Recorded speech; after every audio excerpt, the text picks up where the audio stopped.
학교폭력 피해자 재판에 연달아 불출석해 패소하게 한 권경애 변호사에 대해 정직 6개월 이상 중징계가 건의된 것으로 YTN 취재 결과 확인됐습니다.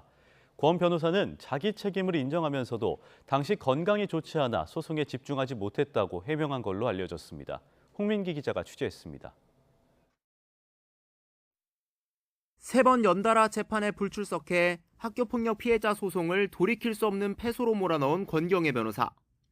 심지어 이를 유족에게 5달 동안 알리지 않은 사실까지 드러나 사회적 공분을 자아냈습니다.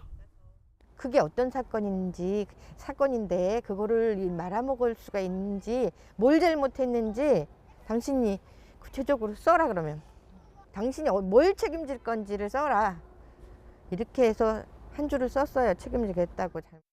대한변호사협회도 지난 4월 징계 절차 개시를 결정해 변협조사위원회가 2달간 권 변호사의 징계 여부를 논의했습니다. 조사위의 최종 결론은 중징계 불가피. 권 변호사에게 최소 6개월 이상 정직 징계를 내려야 한다고 판단하고 실제 징계를 결정하는 변협징계위원회에 정직 6개월 이상을 건의했습니다. 조사위 관계자는 YTN과 통화에서 권 변호사의 중징계가 필요하다면서도 정직 기간이 길어지면 경제 활동이 어려워 되레 피해자에게 배상할 수 없는 점을 고려했다고 설명했습니다.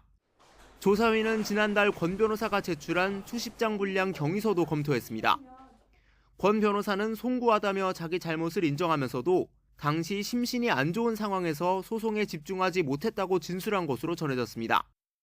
이처럼 건강 문제를 재판 불성실 이유로 들었지만 정작 항소심 첫 재판 이틀 전 김건희 여사 의혹과 관련해 150장 분량 자료를 분석했다는 글을 SNS에 올리기도 했습니다. 이런 가운데 권 변호사는 학폭 피해자 유족 이기철 씨가 자신을 상대로 낸 손해배상 소송 서류도 뒤늦게 송달받은 것으로 나타났습니다. 지난 4월 소송이 시작된 뒤 소장 등 관련 서류가 3차례나 권 변호사에게 전달되지 못한 겁니다. 원고 측이 통신사에서 조회한 주소와 실제 주소가 달랐기 때문이지만 법률 전문가인 권 변호사가 조금만 주의를 기울였다면 지체되지 않았을 거란 지적이 나옵니다.